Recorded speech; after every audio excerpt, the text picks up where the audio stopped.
မှာကိုတရားလုံးရှိနေပြီဆိုရင်အားငယ်တရားမရှိတော့ဘူးတခါတလေဦးဇင်းတို့ကအားငယ်ကြတာရှိတယ်လူတွေကလူလောကကြီးမှာချင်းချင်းတယောက်ကိုအလွန်အားပြုကြတယ်ကိုကကိုတယောက်တည်းသိပြီးတော့မရက်တည်နိုင်ဘူးစာဝတ်နေရေးကိုအဓိကပြောတာမဟုတ်ဘူးနော်ပိုက်ဆံဘလောက်ရှိရှိကိုကကိုတယောက်တည်းမရက်တည်နိုင်ဘူးကိုဝင်းကျင်ကကိုကိုအကုန်လုံးအမြင်ပြစ်ပယ်လိုက်ပြီဆိုရင်ဘယ်လိုဖြစ်သွားမှာလဲအကုန်ပုံကျသွားမှာ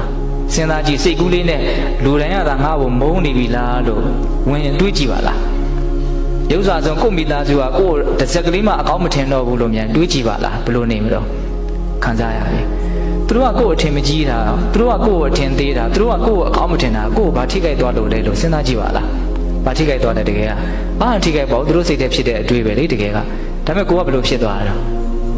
စိတ်ရောကတော့ရတော့နေတယ်နော်တချို့ဘာလို့တော့အဲ့ဒါသူများအာပြုနေလို့ဆိုတာရှင်းနေရတယ်အဲ့တော့ဦးစင်းကတွေးကြည့်တယ်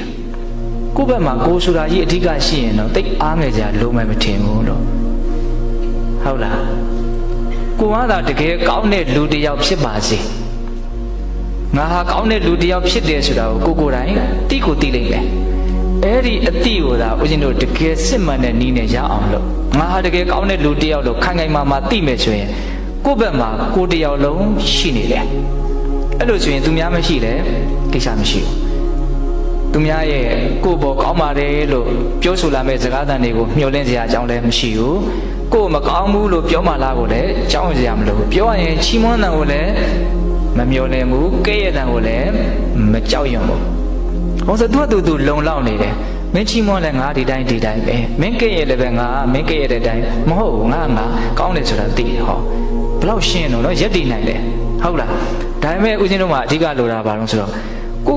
ဟာကောင်းတဲ့လူတစ်ယောက်ပါလို့သိဖို့ကတော့လိုလိမ့်မယ်နော်အဲ့ဒါကဟန်ဆောင်ပြီးတော့လို့တော့မရဘူးတကယ်မကောင်းပဲနဲ့ဒီစိတ်ကကိုယ့်ကိုကောင်းတယ်လို့အတိမပြုတ်မှာမဟုတ်ဘူး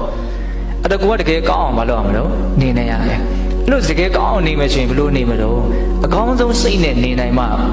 ကိုတကယ်ကောင်းတဲ့လူလို့သိမှာဦးဇင်းခုပြောတာတွေကတွေးကြရတယ်နော်ဒီကမကြီးများဟုတ်လားအဲ့တော့အကောင်းဆုံးစိတ်ကဘယ်လိုစိတ်တော့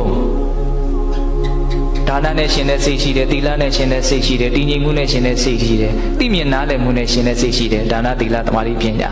ဒေသနာတွေကဆက်ဆက်နေတာနော်ဘာနဲ့ရှင်တဲ့စိတ်ဟာအကောင်းဆုံးစိတ်ဖြစ်မှာတော့ပညာနဲ့ရှင်တဲ့စိတ်ဟာအကောင်းဆုံးဖြစ်မယ်ဟုတ်တယ်မဟုတ်လားအမှန်သိမှုနော်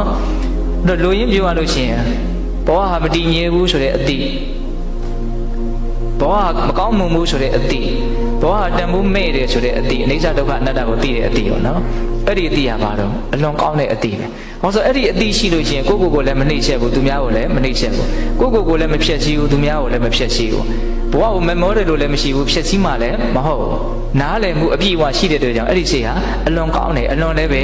ငြိမ်းချမ်းမှုရှိမယ်ဟုတ်လားအဲ့ဒီလိုစိတ်အခြေအနေမျိုးလေးတွေနဲ့အနေချလို့ရှိရင်ကိုအလွန်အပြည့်ကင်းတယ်အလွန်ကောင်းတယ်ဆိုတာကိုမသိပဲမနေဘူးအဲ့လိုကိုကောင်းတယ်ဆိုတာသိပြီဆိုရင်တော့သူများရဲ့လေးစားမှုတန်ဖိုးထားမှုဦးဇင်းတို့မျှော်လင့်စရာအကြောင်းသိပြီးတော့မရှိဘူးကိုမမျှော်လင့်လည်းပဲကိုမှအဲ့ဒီရည်သွေးရှိရင်တော့ရလာမှာပဲနော်ဒါပေမဲ့မရလည်းပဲကိစ္စမရှိဘူးဆိုတာကိုပြောတာဟုတ်လားဒါကြောင့်ပြည်သက်ပေါင်းတို့အောင်တို့တွေးကြည့်တဲ့နဲ့ကိုယ့်စိတ်ရဲ့လိုအပ်ချက်ကလေးတွေကိုမြင်တတ်ဖို့လိုတယ်နော်စာဝတ်နေရေးကျန်းမာရေးတွေလိုတာမဟုတ်ဘူးနော်စိတ်လိုအပ်ချက်တွေအများကြီးရှိတယ်ဟုတ်လားအဲ့ဒါတွေကဘာလို့လိုနေတာတော့တကယ်ရောလိုသလားလိုနေတယ်ဆိုလို့ရှိရင်ရောမလိုအောင်ဘယ်လိုလုပ်မလို့ခက်တာကပတ်ဝန်းကျင်ရဲ့သဘောတဘာဝဆိုတာကကိုအစိုးမရအောင်နော်တခါတလေသူတို့ထင်ကြတယ်လို့ထင်ကြတာပဲဟုတ်လားအေးအဲ့တော့ကိုခိုင်ခိုင်မာမာရက်တည်နိုင်အောင်နေနိုင်ဖို့ကပို့ပြီးတော့အရေးမကြီးဘူးလားအရေးကြီးတယ်